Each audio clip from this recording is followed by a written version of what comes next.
Assalamualaikum warahmatullahi wabarakatuh.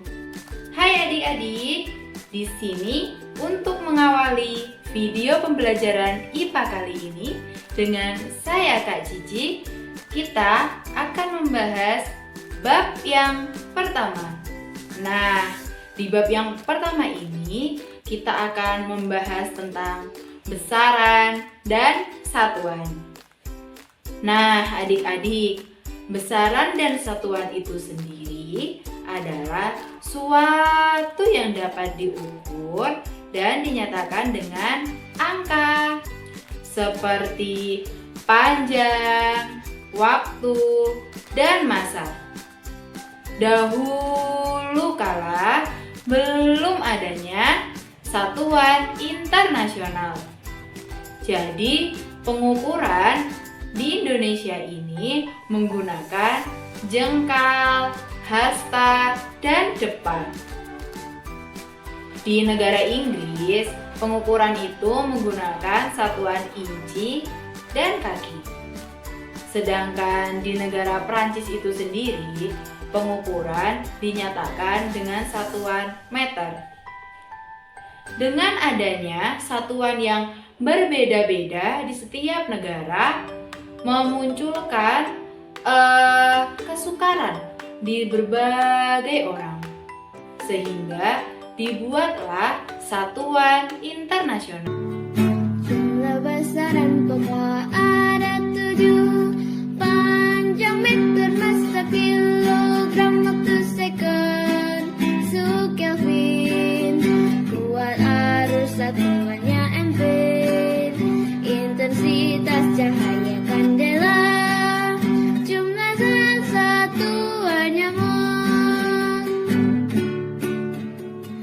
Jumlah besaran pokok ada 7, panjang meter, massa kilogram, waktu sekon, suhu Kelvin, kuat arus satuannya ampere, intensitas cahaya kandela, jumlah zat satuannya mol. Halo adik-adik, perkenalkan di sini ada Kak Vivin. Kak Vivin akan menjelaskan mengenai materi gerak. Apa itu gerak? Ada yang tahu gerak itu apa? Jadi definisi gerak itu adalah perubahan kedudukan suatu benda dari satu titik ke titik lainnya. Dalam kehidupan sehari-hari, gerak itu dapat kita terapkan seperti saat kita berjalan, berlari, dan juga melempar bola. Di sini kakak akan menjelaskan mengenai gerak lurus. Gerak lurus itu adalah gerak benda pada lintasan lurus. Jadi gerak lurus itu lintasannya itu lurus, tidak berbelok-belok. Gerak lurus dapat dibagi menjadi dua, yaitu gerak lurus beraturan dan gerak lurus berubah beraturan. Sebelum membahas mengenai materi gerak lurus, kakak akan memberitahu unsur gerak yang harus kita ketahui. Unsur gerak yang harus kita ketahui itu ada jarak dan juga perpindahan. Jarak merupakan panjang lintasan yang ditempuh, sedangkan perpindahan merupakan selisih antara kedudukan akhir dikurangkan atau kedudukan akhir dikurangkan dengan kedudukan awal. Baik, kakak akan beri contoh supaya adik-adik dapat mengetahui perbedaan jarak dengan perpindahan. Jika berjalan ke kanan sejauh 2 meter, lalu berbalik arah sejauh 2 meter ke kiri, dan kembali lagi ke posisi semula. Berapa ya jarak dan perpindahannya? Dari soal yang diberikan, kakak akan menjelaskan dengan media gambar supaya adik-adik dapat memahami dan mengetahui jawabannya. Kita ibaratkan titik A adalah titik awal dan titik B adalah titik akhir. A ke B adalah 2 meter ke kanan dan B ke C adalah 2 meter ke kiri. Jika mencari jarak, maka kita akan menjumlahkan jarak awal dan jarak akhirnya. Nah, jarak awalnya AB itu 2 meter. Jadi AB ditambah BC, 2 meter ditambah dengan 2 meter sama dengan 4 meter. Sedangkan perpindahan adalah perubahan posisi suatu benda. Dari video kita bisa melihat bahwa Dika itu menuju titik A ke titik B dan titik B kembali ke titik C. Titik A dan titik C itu adalah satu titik yang sama, di mana Dika ini tidak mengalami perpindahan karena BC dikurangi dengan AB sama dengan 0. Kecepatan tetap itu apa sih? Jadi kecepatan tetap itu adalah arah gerak benda selalu tetap dan besar kecepatannya juga tetap. Nah, rumus dari GLBB ini secara matematis V sama dengan S per T. V itu adalah kecepatan, S-nya itu adalah jarak, sedangkan T adalah waktu. Baik adik-adik, setelah kakak menjelaskan mengenai GLB atau gerak lurus beraturan, selanjutnya kakak akan menjelaskan GLBB, gerak lurus berubah beraturan. Adik-adik, mari kita perhatikan pergerakan mobil, motor di sekitar kita. Kendaraan tersebut bergerak dengan kecepatan yang berubah-ubah tiap waktu. Ketika mendekati lampu merah, kendaraan akan memperlambat gerakannya. Dan ketika menjauhi lampu lalu lintas yang berwarna hijau, maka kendaraan akan mempercepat geraknya. Percepatan atau perlambatan kendaraan tersebut dapat diamati dari perubahan besar kelajuan kendaraan dari jarum speedometer. Nah, ada yang tahu nggak jarum speedometer itu di mana? Iya, kayak gini ya gambarnya adik-adik. Baik, coba kita perhatikan video animasi berikut ini. Lintasan lurus. Mobil bergerak dengan kecepatan awalnya 20 meter per second. Kecepatan dengan 2 second itu 15 meter per second.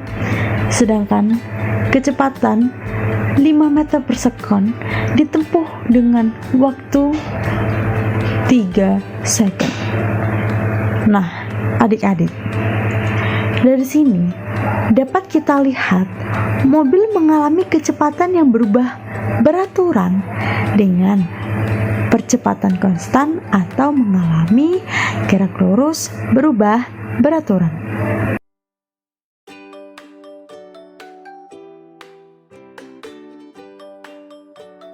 Nah, pada GLBB kecepatannya itu berubah beraturan, di mana persamaan atau rumus gerak lurus berubah beraturan ini menggunakan tanda positif ataupun negatif. Jika dipercepat, maka tandanya itu dijumlah. Jika diperlambat, maka tandanya itu dikurangi. Nah, di situ terlihat rumus VT sama dengan V0 ditambah jika dipercepat dan dikurangi jika diperlambat, A dikali dengan T.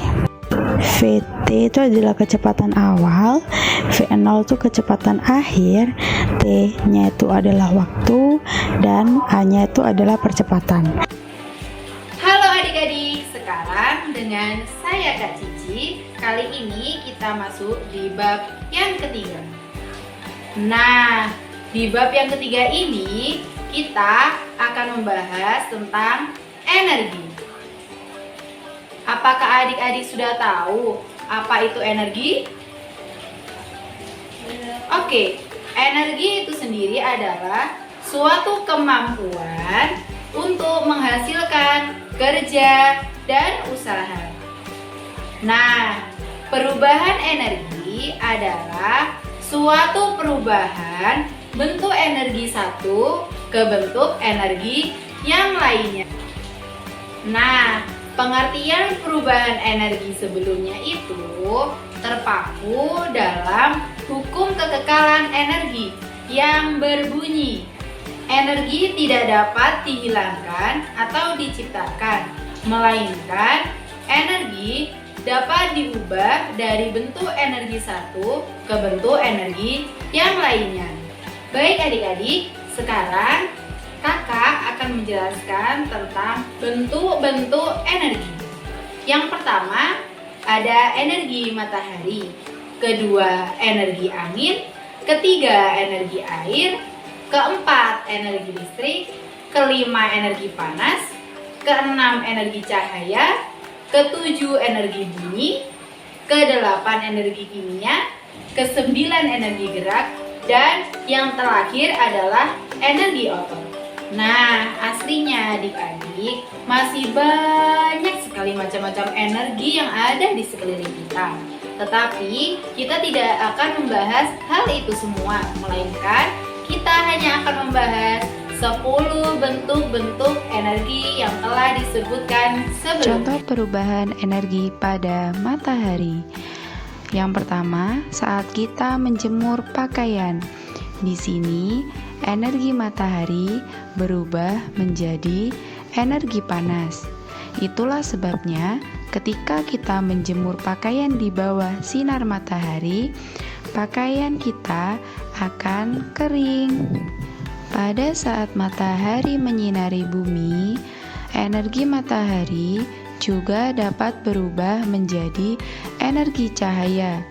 Inilah yang menyebabkan bumi kita menjadi cerah.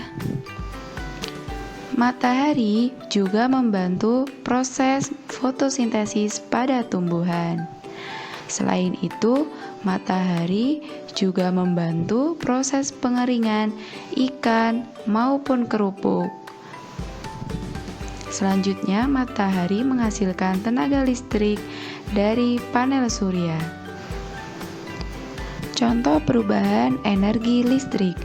Di sini, energi listrik berubah menjadi energi panas ketika kita sedang menyetrika. Di sini, panas yang dihasilkan oleh setrika membuat baju kita tidak lesuh lagi. Energi listrik pada kipas angin mengubah energi listrik menjadi energi gerak. Itulah yang menyebabkan tubuh kita terasa dingin jika kita sedang menyalakan kipas angin. Nah, begitu juga dengan radio. Di sini, energi listrik berubah menjadi energi bunyi. Kemudian, pada lampu, energi listrik berubah menjadi energi cahaya. Di sini, energi angin dapat menggerakkan kapal di lautan. Nah, di sini energi angin berubah menjadi energi gerak. Selanjutnya ada energi air. Energi air dapat berubah menjadi energi gerak pada kincir air. Inilah yang mengakibatkan air dapat berputar secara terus-menerus sesuai dengan kekuatan yang diberikan oleh arus air. Nah, berikutnya contoh perubahan energi kimia. Energi kimia berasal dari makanan yang dikonsumsi oleh manusia sehingga kita bisa berlari, berjalan, dan melakukan banyak hal. Di sini energi kimia berubah menjadi energi gerak. Contohnya juga terdapat saat kita menendang bola. Kita mendapatkan energi dari asupan makanan. Nah, selanjutnya adalah contoh perubahan dari energi otot. Energi otot adalah energi yang dihasilkan oleh pergerakan otot manusia. Nah, di sini contohnya saat kita menendang bola, sehingga energi otot berubah menjadi energi gerak. Kemudian, energi kimia pada baterai, pada HP, dan pada lilin. Pada baterai, energi kimia berubah menjadi cahaya.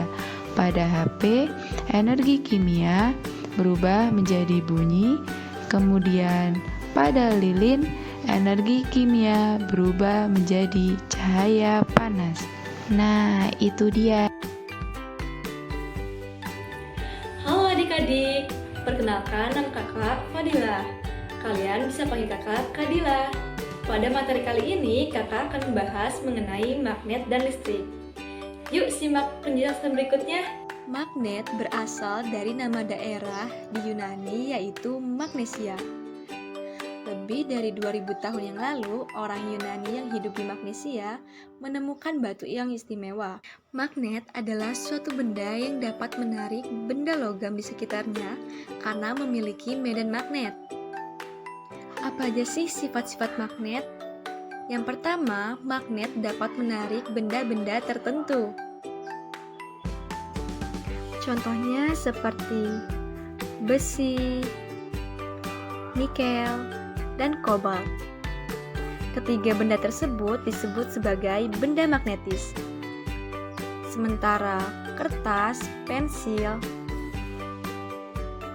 merupakan benda non-magnetis. Yang kedua, gaya magnet dapat menembus benda non-magnetis.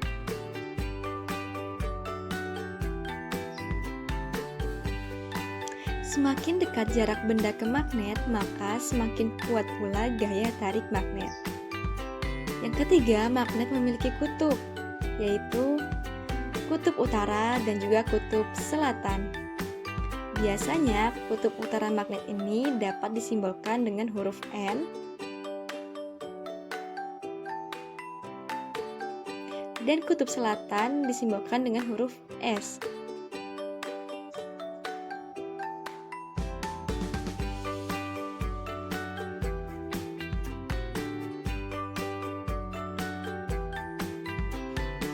Yang keempat, dua kutub berbeda apabila dikaitkan akan terjadi tarik-menarik, sementara dua kutub yang sama akan terjadi tolak-menolak. Manfaat magnet dalam kehidupan sehari-hari.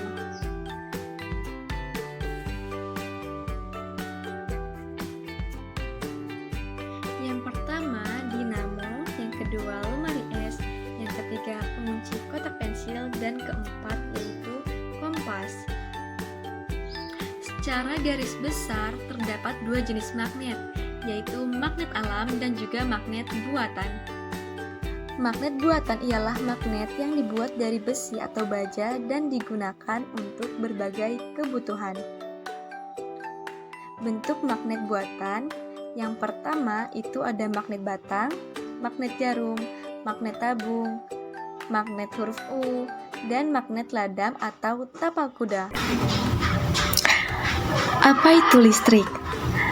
Arus listrik adalah muatan yang mengalir dari potensial tinggi atau kutub positif menuju potensial rendah atau kutub negatif dalam suatu rangkaian listrik. Perbedaan ini disebut sebagai tegangan atau potensial listrik.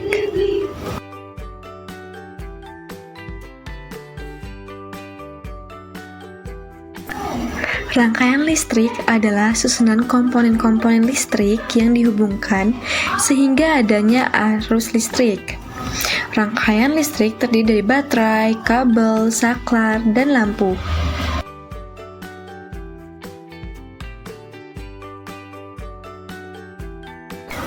Rangkaian listrik dibedakan menjadi yang pertama, rangkaian seri yang disusun berurutan atau tanpa cabang.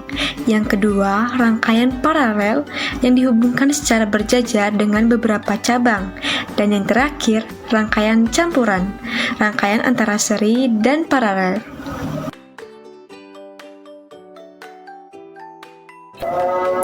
Baterai berfungsi sebagai sumber listrik. Baterai memiliki dua kutub, yaitu kutub positif dan kutub negatif. Arus listrik kemudian mengalir dari kutub positif menuju kutub negatif melalui kabel. Arus listrik yang melewati lampu akan diubah menjadi energi cahaya sehingga lampu bisa menyala. Komponen yang berperan dalam menghantarkan listrik adalah kabel. Kabel terbuat dari tembaga yang bersifat konduktor. Selain tembaga, ada besi, aluminium, seng, emas, dan juga perak. Benda-benda yang tidak bisa menghantarkan listrik disebut dengan isolator, seperti plastik, kayu, udara, kertas, dan karet. Namun, ada juga bahan yang bersifat keduanya, yaitu semikonduktor.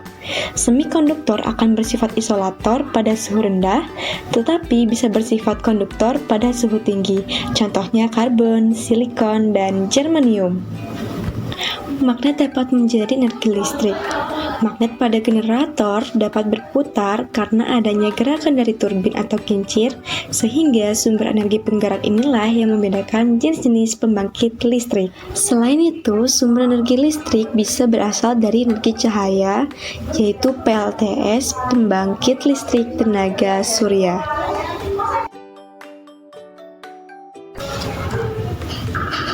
Adapun manfaat listrik bagi kehidupan sehari-hari, yang pertama ialah alat transportasi.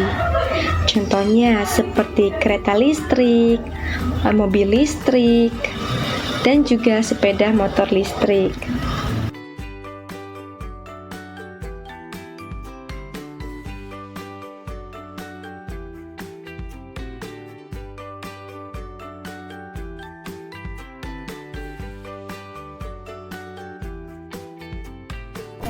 Yang kedua yaitu alat elektronik. Alat elektronik akan mengubah energi listrik menjadi energi lain yang bisa dimanfaatkan, seperti lampu, HP, senter, yang merupakan energi listrik yang berubah menjadi energi cahaya. Sementara rice cooker, oven, setrika mengubah energi listrik menjadi energi panas.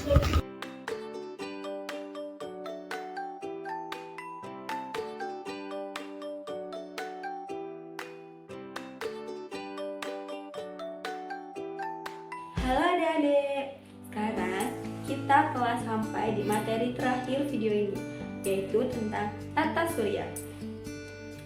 Nah, tata surya sendiri itu apa sih? Tata surya adalah kumpulan benda langit yang terdiri atas sebuah bintang dan objek yang terikat oleh gaya gravitasi, seperti meteor, planet, satelit, matahari, dan benda-benda langit lainnya. Dalam sistem tata surya ini, terdapat peredaran sistem tata surya, yaitu diatur oleh garis orbitnya gaya gravitasi matahari, membuat planet-planet dan benda langit mengorbit matahari. Nah, karena matahari dan planet sama-sama milik gaya gravitasi, maka terjadilah gaya tarik-menarik sehingga ada yang namanya rotasi dan revolusi. Revolusi sendiri itu apa sih? Dan planet itu apa? Nah, sebelum kita lanjut ke penjelasan selanjutnya, mari kita simak video berikut ini.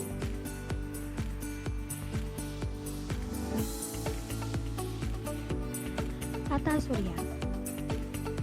Tata surya terdiri dari matahari dan semua benda angkasa yang mengitarinya. Hal ini sesuai dengan teori heliosentris yang dikemukakan oleh Nicolaus Copernicus, di mana matahari sebagai pusat tata surya. Matahari termasuk bintang karena mampu memancarkan cahayanya sendiri. Benda-benda angkasa yang mengitari matahari adalah planet, asteroid, dan komet.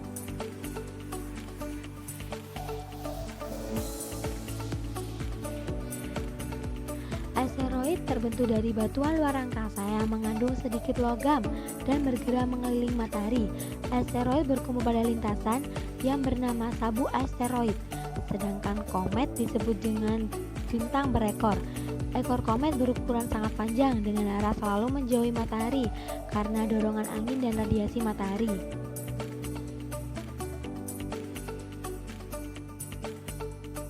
Pecahan asteroid dan komet akan menjadi meteoroid yang melayang bebas dan tidak mengelilingi apapun.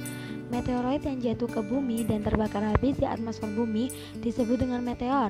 Namun jika meteor jatuh sampai ke permukaan bumi, maka disebut dengan meteoroid. Meteorit ini bisa menyebabkan lubang besar pada permukaan bumi loh. Benda lain yang juga mengitari matahari adalah planet. Planet dalam tata surya kita dibedakan menjadi dua, yaitu planet dalam dan planet luar. Planet dalam dan planet luar hanya dibatasi dengan sabuk asteroid dan di antara Mars dan Jupiter.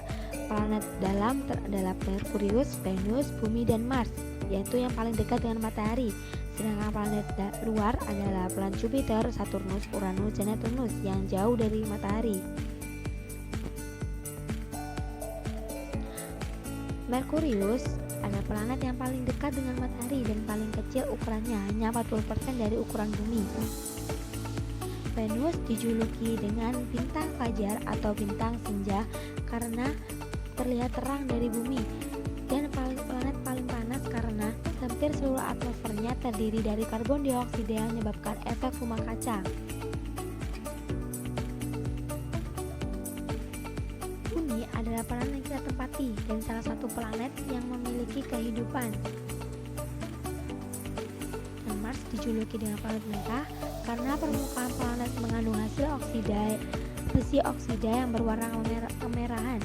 Dan Jupiter adalah planet paling besar dengan ukuran 10 kali dari bumi. Dan Saturnus planet yang memiliki cincin dan tersusun atas debu, kerikil, dan es. Uranus adalah memiliki miringan seperti menggelinding dengan sumbu rotasi 80 derajat. Sedangkan planet terakhir yaitu Neptunus yang jaraknya paling jauh dari matahari.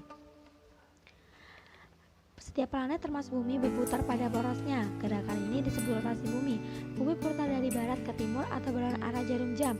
Sumbu rotasi tidak tegak lurus tetapi sedikit miring sejauh 23,5 derajat.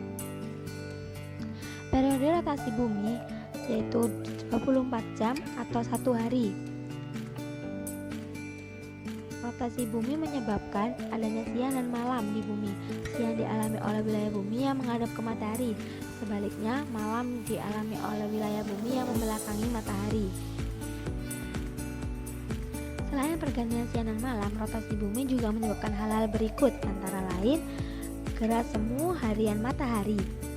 Gerak semu harian matahari yang seolah-olah matahari terbit dari arah timur dan tenggelam dari arah barat. Bentuk kutub bumi yang tidak bulat sempurna tetapi mampat pada bagian kutub dan mengembang pada bagian khatulistiwa, serta perbedaan waktu di berbagai wilayah. Selain rotasi, bumi juga bergerak mengelilingi matahari. Gerakan ini disebut dengan gerakan revolusi bumi. Periode revolusi bumi yaitu 365,25 hari atau 1 tahun. Revolusi bumi menyebabkan hal-hal berikut, diantaranya gerak semu tahunan matahari, yaitu gerak matahari dari bagian utara bumi ke bagian selatan dan kembali lagi ke utara. Posisi matahari saat tepat di atas khatulistiwa disebut dengan titik kulminasi yang terjadi 2 kali dalam setahun, yaitu pada tanggal 21 Maret dan 23 September. Pergantian musim. Poros bumi yang sedikit miring menyebabkan intensitas penyinaran di bagian utara dan selatan bumi berbeda.